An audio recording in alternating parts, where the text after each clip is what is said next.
What's going on, 4 through 5? Josh Throne here for another week of Getting Defensive with Matt Harris. We're coming back after this tragic Memphis loss. Matt, Yeah, we got a chance to catch up with you earlier this week. We're about to head into a big Notre Dame week. And I got to know, before we even get into the film, yeah. what would you tell the team if you were coaching the defense after coming off not one, but two tragic losses? I would definitely be getting down them in film, but at the same time lifting them up because we've got talented players. We've got a good team. We are a fumble away from being a 4-0 team, and that mindset of being a 2-2 versus a 4-0 top 20 team at this point, it's the same locker room. That's what I tell them. Hey, you guys are the same guys that are a fumble away. Of being 4-0. With that being said, way too many missed tackles. Yeah, man. Like, Way all too right, many. so I have two sides to me right now. Yeah. One side of me is, listen, at the end of the day, W is what matters. Yeah. It's whether you get the win or the loss, and that's all that people care about because Right. that's what takes you to the next level, in your program, the opportunities that you have and your reputation, and it's how we judge a coach. But on the flip side of the coin, it's like, man, we're this close, two fumbles away from being an undefeated team right now going into a Notre Dame game. And I guarantee they'd have probably changed the time of our game if that would have happened. So when you look at this team, do you think about it the same way? Do you think like this is a talented team? We just keep losing to ourselves? Yeah, absolutely. Did you see that interception that Julian Neal made? I mean, Yeah. that was ball skills, Yeah. man. Yeah. I'm all about some 2-3, man. I mean, he's kind of my guy right now. Sorry he's a great player. He had a bad game. Great player, bad game. Cam Ball was kind of non-existent. Big Boone kind of showed up for us last week. Quincy Rhodes had some production. We had 3 sacks, Josh. I mean, we had our production. We had 3 sacks, 2 interceptions, 6 tackles for losses, and 2 forced fumbles. That doesn't sound like a mixture of a losing game, much less to a Memphis team. Memphis, again, was a good team. I didn't know this. They had a 25% chance to make the college football playoff before they beat us. And now they're like 40-something% to make the college football playoff. They're a good team. Right. In my notes when I was watching the game, I was like, I stopped, I pulled plays and stuff while we watch, and I'm all over the place, but I see things and I'm like, Memphis is a good team. They're really like, Josh didn't tell me this. Yeah, I'm like, I blame Josh. I didn't want to throw him on the bus 4th and 5, but he's our scouting guy. So, but I needed to do my homework, and surely Arkansas did. So that's why it's upsetting. They knew that this was a good team. This is a trap game is kind of what people call it. And when you're in the locker rooms, you never consider it a trap game. I don't care if you're playing Eastern Michigan Baptist Methodist. You always want to go out there and win.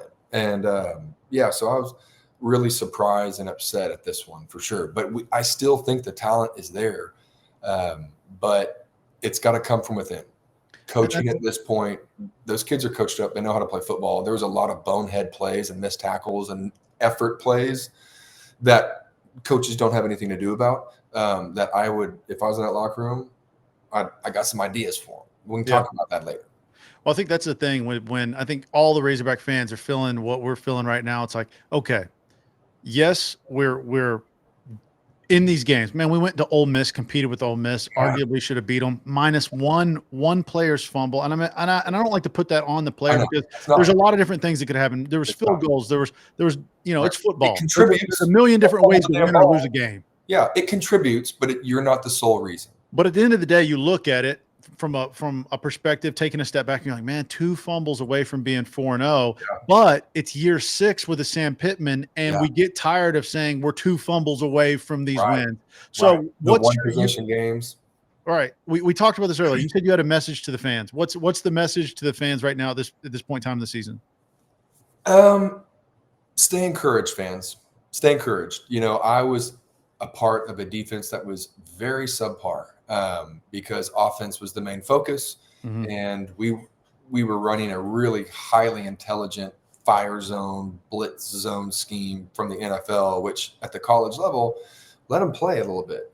It was really advanced. It took us 3-4 years to get really good, hence, Liberty Bowl, Sugar Bowl, Cotton Bowl type stuff. But this locker room is talented. And when you're on the message boards and you're saying how the defense can't stop a junior high team, and defense let this game up. How can our defense get any better? they don't hear that and like go to practice with it, but your subconscious stores it. You're a human. You start to think, man, is our offense the only reason why we're going to win this game today? I mean, Mhm. you're only so penetrable, right? Like Hank Williams has a great song called Man of Steel. Like go listen to that and realize that these guys are 18, 19, 20-year-old kids and they're trying their hardest. And they had a pretty good game. Memphis scored a whopping 6 points in the fourth quarter compared to Arkansas's 0. Mm-hmm. So I am getting defensive here for my defense. Mm-hmm. Everything that we read in the preseasons was elite offense this, elite offense that, Bobby P this, Taylor Green that. I don't want to hear another word about our defense until when we get a big goose egg in the fourth quarter against Memphis. And we got 2 fourth quarter turnovers and 0 points out of it. Let's be real. Yeah. 290-something rush yards ain't it. That last play, we wait till we get into film. Oh, boy, I would be lighting these kids up. Everyone has a piece, just like those fumbles. It's not his sole reason we lost the game, and it's not the defense's reason. Back off of them. We had 3 sacks, 2 interceptions, 6 tackles for loss, 2 forced fumbles. That's not – Josh, they scored 10 points in the first quarter, 7 points in the second. They scored 9 points, look out, in the third quarter and 6 whole points. If you didn't know who I was talking about and I said, hey, do you think you can win a football game if someone scores about 7 points a quarter with an elite offense? You'd say yes every day. This was a team loss. Defense contributed, absolutely, but don't give up on them Hogs. We're 2 fumbles away. I'm not giving up on them. Well, here's what I'm doing is I'm just looking forward to Notre Dame coming into town. Let's go beat Notre Dame. I mean, it's a big name. It's a historic program. Yeah. It's coming to Fayetteville. If I had to say anything to fans, I'd say don't let these last 2 losses take away from the only Saturdays we get to have to see Razorback football. Let's still get out there. Let's figure out, we'll figure out how the season plays out and the coaching stuff plays out. But man, Notre Dame's coming to Fayetteville. Notre Dame's coming to Fayetteville. We got to get better. Stay excited, Razorback fans. Your locker room's not giving up on you. I can tell you right now. Yeah, and I was emotional after the game, and so I've reset my brain. Yeah. I've said I'm not blowing smoke, to anybody about anything coaching wise, but I'm just saying Notre Dame's coming to Fayetteville. So let's get ready for that, Matt. I know you got some film you want to dive off into. Let's take a look at what we're going to have to get better at on defense and some of the stuff that Matt saw that we do well as well. So let's dive into that. All right. So here we go. This is first quarter, Josh. This was a theme of the game, unfortunately. First and 10. They're going to run just a little run play. Nothing fancy, no RPOs. You're going to see Stephen Dix here, 14, come downhill, standard linebacker play from 7th grade on. Defensive ends rushing upfield. He's got the force, the outside contain. Even if they had opposite, we talked about this. Sometimes I watch film and I try to give guys excuses. Even if he was supposed to get the quarterback outside and it created some hesitation in him, linebackers, be instinctual. You see the guys sitting out there wide, you just sit heavy. Go slow to go, inside out. This was a misplay on Stephen Dix. He's not having a great year this year, and it's because of plays like this, man. Like, look at this. This is a first down play, and the guy gets 11 yards. It's contributing to the loss. And so is this. Second play, missed sack opportunity. It's 2nd and 10. This is the same drive. This is, I think, 2 plays later. You've got Big Salih coming in, getting a hand on him. Boom, big boom. 300-pounder coming at you. Oh, what happened? And then you got Miguel Mitch or the Smalls. You had the quarterback dead to rights 3 different times, at least twice. He throws an incomplete pass here, but guess what in my notes? They got the first down on 3rd down. Sack him, put him outside of field goal range, changes the game. How many points do we lose by, right? It's this is the stuff, Josh, that championship teams do that losing teams don't. Look at that. 1, 2, 3 again. I mean, God, man. Right? Like, it's just changes the game. Plays like this change the game, man. That's where you take coaching out of it, right? Like, that was a good coaching call. Like, there's absolutely some things in here where you can say, coaching, why did you do 3-down linemen here? I can't believe we blitz that, whatever.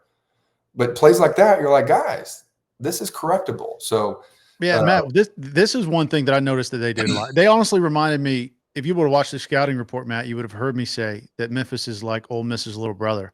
And they did a lot of misdirection in that same facet. So I love this play, and I'm glad you picked it out to break it down because they do it again. Yes, a lot of pre-snap motion, a lot of tight end coming underneath the line. It fools the linebackers. Memphis is a really well-coached team. You're going to see here with the motion out of the gate, right? So that's going to get eyes in the backfield. 87 here, tight end. Look, you'd think he's going to block Charlie Collins there on the end. Watch it. He's going to miss right by him. Why did he do that? Look who the quarterback's reading, Charlie Collins. That's a read man. That's a well-coached team. They know exactly what they're doing because look at the guard now, or that left tackle. He's climbing onto our linebacker after they give that ball up. And man, it's just, you can get reached as a linebacker. It's okay if you have the right leverage. Be on the outside, be on the inside. Number 25 or 26 right there on the hash just gets manhandled. Hey, offensive linemen are big. Don't get sucked up on the wash. Be in your gap. Force the ball to the inside. Don't just stand there and get blocked. That guy coming underneath to block Charlie Collins and he doesn't block it. I mean, it's a thing of beauty. Like Memphis was really well coached. Look at that tackle. He's not highlighted right there, but he's on the hash getting that linebacker right there. That's the guy that's supposed to make the tackle. And then he gets another 30-yard play. I mean, they're in field goal position after a 1st and 10 run. Again, drives me crazy. I'm not. Yeah, man, they ate up the. They were running like this kid, this 189-pound running back ran like D-Mac. Man, it was really frustrating. And plays like this too. Mr. Dix, what are you doing? You're running upfield. You're looking to get blocked. That's what they call this. You're looking at the running back when it's not a run play. Matt, you made a good point here, and I didn't think about this. He's literally leaning into this block. He's got a direct angle, direct open space on the quarterback here. Why do guys do this? Why do they just get like, it's like a bug when it sees a light and he just wants to make contact with what he thinks he's supposed to make contact with? Yeah, for sure. And in his defense, I've been in that situation. You're adrenaline, Josh. You could imagine. That's why people want to play big time stadiums and big time games, because the adrenaline running through your veins, it's insane. It's the strongest drug in the world. That moment right there of like anticipation and collision and just like, potential success or failure. It's poetic. Like football is a thing of beauty. I love it, obviously. But that right there, you get so hyped up. You're looking to get blocked is what they say as a linebacker. Don't look to get blocked. Look to make a freaking play. If he had his eyes in the backfield, you're a linebacker going on a blitz. I bet you he had outside contain on this. You're not supposed to be rushing like this. Right. This does no good for anybody. If he created a bigger loop for that quarterback to run, or he runs more horizontal, you give your guys more time to get there. This is 3rd and goal. Yeah. 3rd and goal. Again, our 3rd down conversion here for this game, Josh, they were 6 of 13, just like an Ole Miss. And then I have a problem here with, sorry, you're an SEC linebacker. This guy's a freaking quarterback. This is your chance. Right.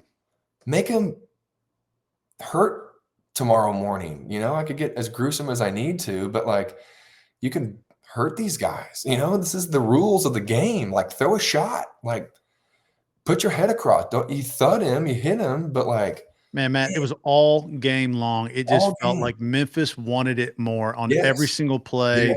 The amount of effort, how they were running downhill. We just did not meet their match and meet the moment as far as aggressiveness or effort went all game long. I'm going to do this. We need to do this 4th and 5. Y'all need to hold me to it. I need to get like a whiteboard, a chalkboard, and it's going to be a loaf counter. Okay? Yeah.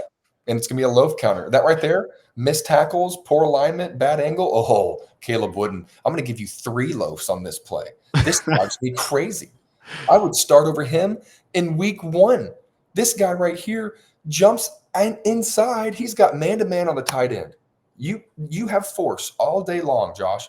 I could put Turbo out there, and you could at least there. Hey, so Matt, when you say force, Caleb Wooden should be taking that outside edge around the corner of this tight end, forcing the running back inside. Correct. Where that green line is? Yes, that's exactly what I'm saying, Josh. So there's 2 players on the edges, basically. There's a force player and there's a spill player. Force players are exactly like you force everything back inside. You do what Caleb Wooden does, and you screw everybody behind you, and you get blown up on 4th and 5 like now, what you're doing, because this is elementary stuff. I say that, but it happens all the time. That's why I was a starter. I knew if I was forced or if I wasn't forced. That's where I started as a defensive back. Honest to goodness, I think it was that simple. He's got man-to-man on 87 out here. He gets really antsy, right? That adrenaline starts rushing through his veins, and he thinks he's going to make a play. Right. So he jumps inside. Now. Yeah, we call this a O play. Right. Oh, I thought I was going to You make a just play. you just gave a big old tight end everything he wanted. Everything he wanted. And he doesn't need anything else, man. Those tight ends are nasty, dude. I had to get dirty with them. They're huge. They're big men. DJ Williams versus Matt Harris. Right. Not a day. So Caleb Wooden, here we go. Loaf. Boom. Not good. That's too poor, right? You can miss tackles going full speed. And then look at Sorey. Shoot your gun. Here's another one. Boom. Loaf. Had Caleb Wooden got that outside edge, the tight end would have made sure that this running back forces it up inside, right inside the tight end. Yes. And you said that Sorey would have been right there. Oh, dude, look at him. If 87, I mean, it's football 101, Josh. Like that's why it's kind of like a thing. And there you go. Look at my guy though, right? Within a bad play, look at him. Bam, knock that ball out. What bothers me the most here, though, Matt, is it's the loaf. It's right here. Mm-hmm. Hold on, right here. Okay, you still got an angle on him. You still do. I mean, maybe not the best angle in the world, but you're still in front of the ball. If you get downfield, you can get to him, and he does have a chance to get to him. We see that. But look at Bradley Shaw. Bad angles. Yeah. Josh, but look at this. It's the forced fumble, no one around him. Forced fumble, no one around him. It's the jogging for me, Matt. That's what kills me. Loafs. I'll retell my Reggie Herring story about Loafs because that's what needs to happen. Now, here's a play that we all knew was absolutely insane. But when you watch it here, and we got them highlighted just so you guys know, but when you watch it here over and over, it's just more blatant every single time you see it. Insane. As a defensive back, Matt, I got to know what goes through your head. Who is that? Julian Neal? Yeah, Julian Neal. Good You're player. Julian Neal. You get this called on you. Yeah. How do you get – I mean, first of all, what are you thinking? Second of all, how do you get back right for the game when somebody makes this blatant of a bad call on you? Good question. Fun story. I was in high school. I was a junior playing at J.J. Pierce in Dallas, Texas, playing Highland Park High School against a sophomore quarterback by the name of Matt Stafford. He was really good. And he torched us. And I got really down on myself. My coach told me something I'll never forget. And I took it with me to Arkansas. And that's what I'd tell Julian Neal. Hey, you got to be like water on a duck's back. All right. You can be pissed off, clear push off. He decleated you. Be pissed off, take it on the field, water on a duck's back. Go play football. You got a whole half to play. You're a good player. Go get him. And that's what he's thinking. That's what he did because he came back in the fourth quarter and he went up there and he did his damn thing. Yeah, I like Julian Neal. I like that a lot. This was a double move. I don't know if you can rewind this, Josh, but look at this. Right here. Look, bam, that's a double move. To turn inside and to get into phase trail technique like that is incredible. That's a double move. Look how close he was right there at the point of the contact. Like, you want to be like when you're trailing and you're beat, you don't turn and look for the ball. You go and do exactly what he did there. That was clinic double move coverage and a blatant call. This didn't lose the game, but it contributed. This play changed our energy. I think, I don't know that it's blatant by this guy. I don't know that he's meaning to get this wrong. His angle, if you see him right down here, his angle corner got depleted. Right, I know that, but I'm just saying the ref's angle here is not good. He doesn't have a good vantage point. All he really can see is the back of the black of Orr's jersey. Yeah, he doesn't. I don't think that vantage point gives him a good idea to see who made contact, who pushed who. I get it.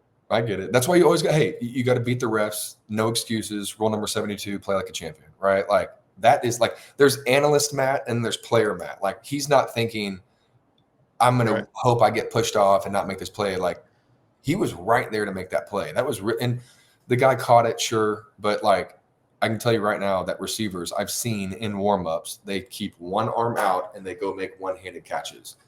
They practice this crap. Look at that. Here's who should have had that call right there, Matt. I mean, Josh, I don't even like talking about it because I get so defensive because people are like, oh, it's not bad. And I'm like, that's who should have had that call. I have a rule for my son. You're not allowed to play defense. It's set up. Matt said his son's playing quarterback, y'all. Yeah, quarterback or bust, man. They protect you. You're set up to be a loser on the defensive side of the ball. Like that. Look, like if you win, if your team wins, the offense was great, the quarterback was great. You could have a top tier defense. Yeah, but, no one loses the defense, but they're elite though, Josh. Yeah, and if you lose, it's the defense fault. Exactly. We don't need to score points in the fourth quarter. Y'all just need to stop them the entire game every single time because that's how everybody works, obviously. Now, Matt, This play right here tripped me out watching it back because you don't see this when in real game time, right? Like at least I don't see the eyes. I don't see the motion. You know, I see the motion. I don't pick up on the eyes because I'm always looking probably just like him in the backfield, So, right.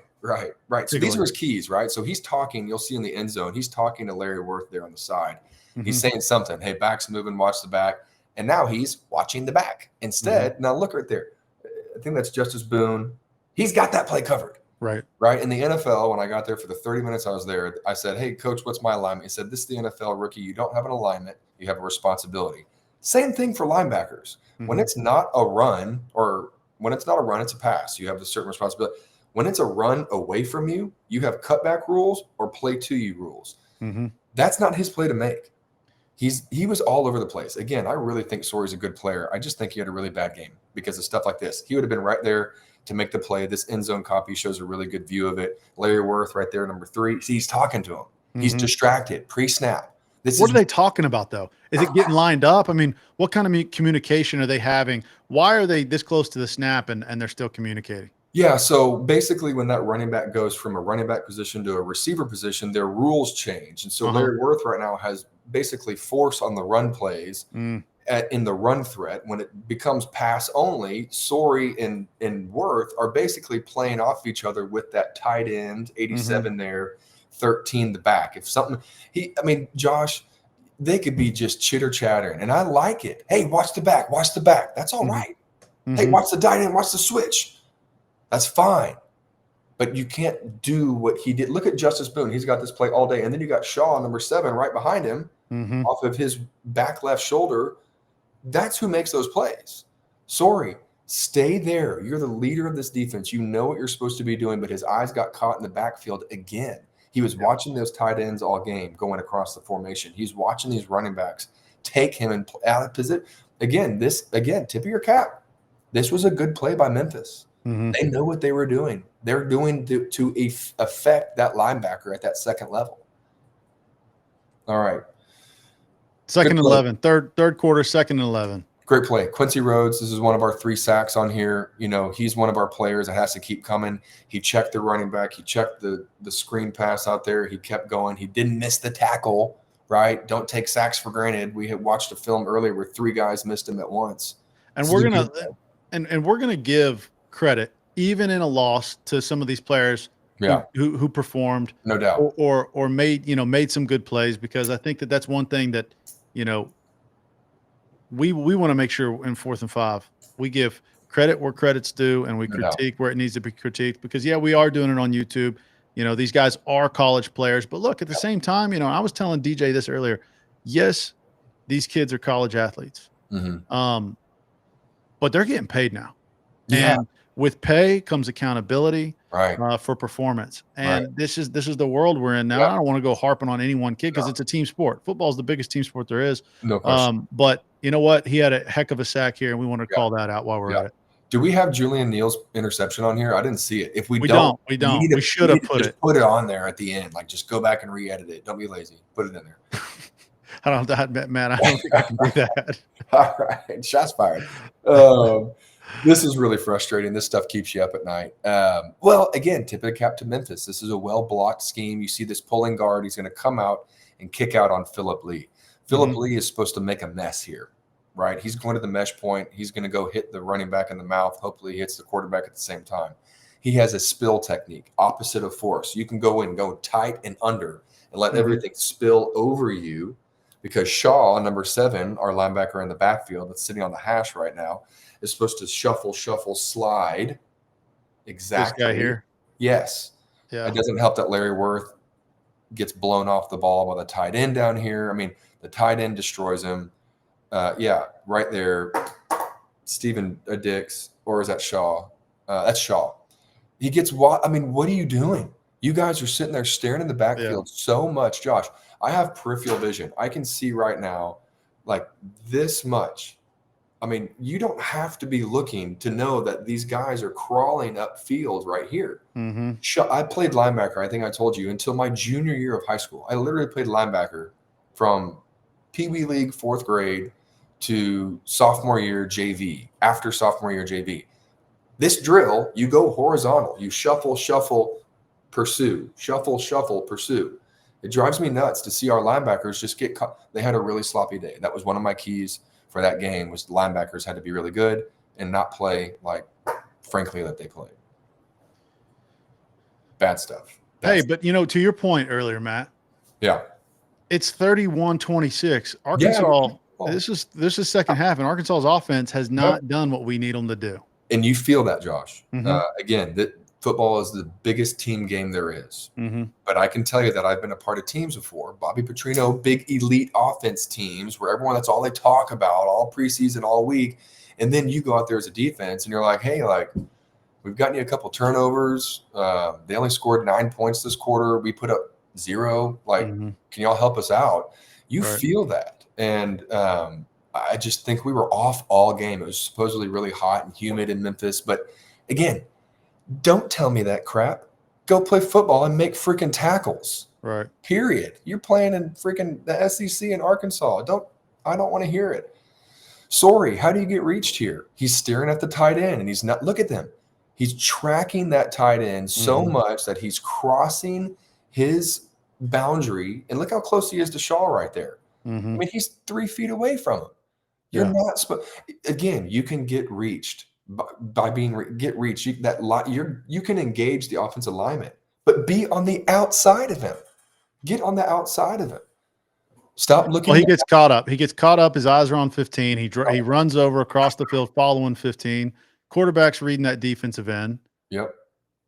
Gives it to the running back, and he's already got himself in a bad situation. This was a designed run play. This was a designed motion to get that linebacker's eyes this way, and then the offensive lineman creeps in behind before he knows it. He's trapped. Mm-hmm. This is a trap block. And then I love this by my guy, Davila. Do you see him just jump outside? You're like, why did he just get out of the way? Because he's got force. If he jumped inside, that little scurry running back would jump outside so quick, and he'd pick his knees up just like he did to end the game in the fourth quarter. Because we had someone that didn't do that. This right here was a great play. Larry Worth, let's see what you got, buddy. You're 13 yards apart running the alley. If anyone's ever heard running the alley, this is it. And he did a pretty dang good job. That's the hardest thing to do in football right there. I don't care who you are. Well, because Matt, again, like you said, if this running back is able to kick this thing outside, way over here. Exactly. And who's your guy right here? Julian Neal? Who is that? No, Davila. Yeah. Davila's not setting that force. And you know what? It just clicked. I'm not a defensive guy, Matt. You know this. Yeah. Force them back inside. Is that what that is? Yeah, baby. That's what it is. I'm here to educate. I've just been trying to understand. Like, why does Matt have all this lingo I don't understand? God. Back inside. Defensive players are very analog. You build a wall and set an edge. That's how you stop the run. Good. Setting an edge gives you the ability to do this. Larry Worth is part of the wall. And instead of having a 25-yard gain, this guy makes contact. And that's a really, really good play by Larry Worth. I mean, you again, shining spots within the really hard stuff. This one right here is going to keep you up at night because this is where defensively we lost the game, right? Like, to your point, hey, we're still up 31-26. Offense, we don't need you. Don't score another point. You scored them all in the first half. We'll pitch a shutout in the second or in the fourth quarter for you. We were really close outside of this. These 3 guys right here, we got Miguel Mitchell coming on a safety blitz. Man, it's hard to look at because Sorey is such a good player. He really is. He was just off. You got Quincy Rhodes coming up field hard. He actually puts his hand on the quarterback. He's forcing the pitch. Sorry, this play was drawn for you. It's 3rd and 2. You're winning the game. You hit the guy 2 yards in the backfield. Matt, why does he leave his feet here? I mean, are you not coached to not leave your feet like this? Josh, it's the biggest pet peeve of mine. I've got a picture in my garage. It's actually the picture my diploma is on, and I'm getting stiff-armed massively by a running back, and I'm reaching like that, but my legs, you can just see, are still churning underneath me. You practice this stuff. You play in the SEC as an SEC linebacker. He's a veteran. He knows to keep running his feet. And the fact that these guys don't keep running their feet, here we go. Where is it? Okay. Dix, dive. You're on the 40 with them. You can't got to dive, brother. Loaf. Boom. You don't care that much. I don't care how much you know until I know how much you care. I don't care how good you are until I know how much you care. And then where's Jordan Young? Why are you running like that? Man, these guys, they Look at him. checked out. Go on, Josh. It's called the pursuit drill. You do it. Every defensive person that's ever run high school football, maybe even junior high, knows what I'm talking about when you say the pursuit drill. It's a nightmare drill because when you're Jordan Young on that far backside when you can't even see him on the screen, you're getting on your horse and going at a 50-yard angle like that. This is pre-practice. They just wear you out. It's a terrible drill, but it's for this. He gets close. Look at him. Look at him. He just, man. Matt, I don't know, man. It was these plays in these crucial moments where I saw loafing that really irked me. And we talked about it post game, and I don't want to get back into harping on too much on these guys, but at the end of the day, you go have a game like that. Yeah. You have a lot of this effort issue out there. Yeah. How do you correct that? What do we do to correct it? Man, it's just such an individual game at this point. I mean, I would just tell those guys straight up, hey, you guys want to go to the league? That ain't it. You guys think you're going to the NFL? You ain't league bound like that.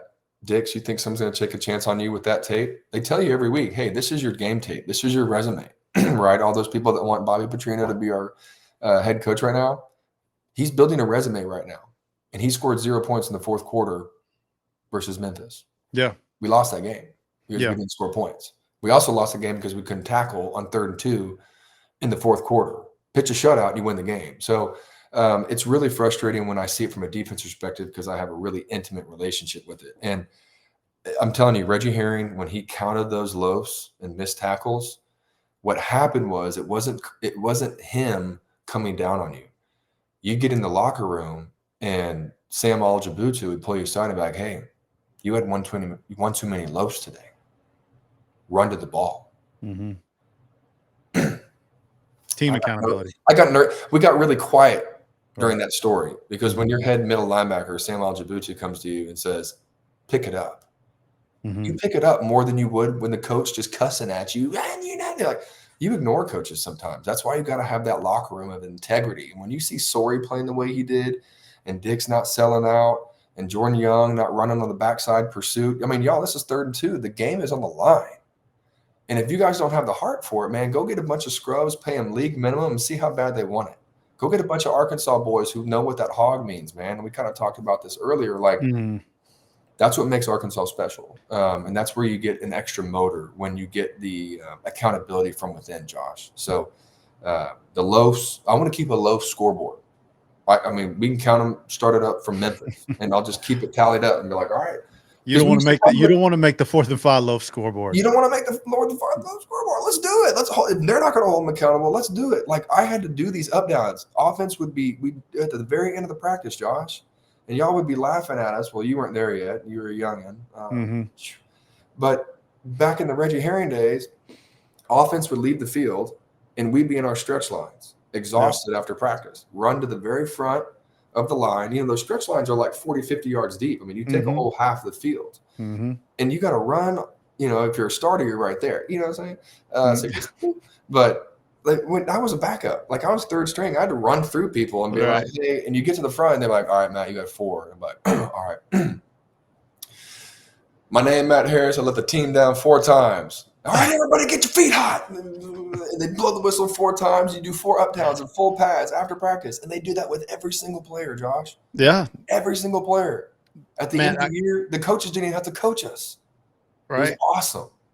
In a way. It was a different world almost because what made me think about that is I'm like, am I becoming one of those old heads? You're like, back in my day, man, we did blah, blah, blah. Like, well, here we are. Well, you know, what I heard Coach Pittman say in a press conference was he asked about the game, asked about maybe what went wrong with the guys or whatever. I'm paraphrasing, so don't quote me on it. But more or less, he gave the heat in Memphis, as a reason. And I'm going, the heat? Somebody turn up the heat. Yeah, right. You should never go out to practice and like, hey, dude, somebody turn it up. Do you remember? I need 105. Do you remember how hot it was? There would be days where it's hot outside. I mean, it's hot. And they'd be like, you know what? Let's make it hotter. Let's take them to the oven, baby. We're going indoor. And it was even hotter in the indoor. It was so hot that literally I would feel like my skin is peeling off of my feet on that turf. Josh, it was so hot. Heat waves coming off the turf in the summertime and in 2-a-days in early spring or early fall. So I don't understand how I didn't like it. we're talking about the heat, in week 4, like conditioning in week 4. And Right. listen, and I don't want to, Right. I'm gonna go. We'll go down a whole thing Yeah. right now, Yeah. but Yeah. I don't want to go down it. But I'm just gonna Right. finish that with this. Yeah. Is that's where he loses me. Yeah. I'd rather you just say, man, we're this close. We're a good ball team. We're this close. Don't start telling me it's hot. Because Hot. then When he said that, I saw that same quote. Man, that blows my mind. So, anyways, you made a good point to me earlier, and I want people to hear this. Well, so we can finish with this. Yeah. Matt, you said that we were talking about how close we were. Yeah. You were talking about Notre Dame coming in. Yeah. And you think it's a winnable game. We're Memphis. It's a trap game for Notre Dame. It's a 2-2 Arkansas team. They're going to overlook us. We just lost to Memphis, but we are a 4-0 team. We are not, that's just like, oh, if we would have played better the entire second half, we could have done this. We didn't get blown out. Mm-hmm. We didn't play so poorly on both sides of the ball. We couldn't stop people. We've gotten turnovers. We're scoring points. Like, we've got the ability. We could be a 4-0 locker room. And if we have that mindset going in, Josh, it could be very opportunistic. Mess around and beat Notre Dame and see what happens. Yeah. We've been in those locker rooms where we were like, we lost to everybody. And then all of a sudden we go beat Auburn at night. And you're like, are we football players again? You're right. From a football perspective, the things that we have to do to fix to get those 2 wins that we already have against the losses that against Ole Miss and Memphis, to turn those into wins, what it would take to fix that so that those come out and win. It's not much. It's not much, but it's a lot at the same time. How do you can you lead a horse to water, right? I mean, that's where the effort and the loaf stuff really makes me nervous. It's not from a lack of ability. Julian Neal's interception is one of the best ball hawking, ball skill interceptions that I've seen in a long, can I say long time? I mean, like, remember Batman? You want to date me? Remember Batman back in the day? Yeah. I mean, that dude would make plays on the ball in the air, contested, like bring it down. Like, that was an NFL play that Julian Neal made. Yeah. Cam Ball is a Sunday guy. Sorey is a Sunday guy. But if they don't buy in and they don't require the accountability that it takes to be great, we had great leadership, Josh. Great team leadership. And then we had some good athletic ability, but they do too. So it's all internal. It's all up to our guys. I don't think there's a magic button or a pill that we take. MJ's juice, I wish. Just give them a little something. But it is. It's a mind. Yeah, come on. There it is. We got it. We're ready for it, Matt. I mean, you're welcome. And thank you. But and I'll just close with that. When you are playing well enough to win games and you lose, it's very disheartening. That's why everyone's feeling the way we're feeling right now. We didn't lose by 20 points to Ole Miss. We didn't get blown out by Memphis. I mean, the fact that we lost the way we did, it doubles down on us. And so how do you correct the little things? Man, you sell out. You burn the ships. You raise that accountability level because you got all the talent in the world. Those coaches, the plays. Go out there and execute. Rule number 72 or 76, no excuses, play like a champion. It's that simple. Well, this weekend, Notre Dame's coming to Fayetteville, so we will see how the Hogs show up to that game. Sam Pittman's definitely got a lot of pressure, a lot of stuff riding on the line for his career, really. Yeah. And he said he's been in this hot seat. He's had this type of pressure for 3 years, is what he said. So he's comfortable in it, and he knows you just got to go win ball games. We will see. I'm excited about Notre Dame coming to Fayetteville. Yeah, I am too. Matt, I appreciate your time. Appreciate you breaking down that film. You guys stay tuned tomorrow. Scouting report for Notre Dame. And then DJ and I will be live at the Arkansas Alumni Building for the game against Notre Dame on Saturday. Matt and Grant will be joining us as well. And so you guys stay tuned for that. And once again, thank you to our sponsor, Oaklawn Sports. If you guys have not downloaded the app, download it, because 4th and 5 now has our bets posted on there. You guys can just tap our logo, tap our picture, and get on board with us. And you know what? Make some money, because these guys have been making money. I have not been making money, but I hopefully will be making some money. So, Matt, I appreciate you. Thank you so much for being on the show. What you got? It's 4th and 5. Loafs. We're putting it on the board. We're going to start counting loafs. We'll talk to DJ. Thank you guys for watching 4th and 5. Cook holding down the line. Harris in the backfield, reading all the signs. Throne running deep, got that Razorback pride. Film on the screen, we break it down clean.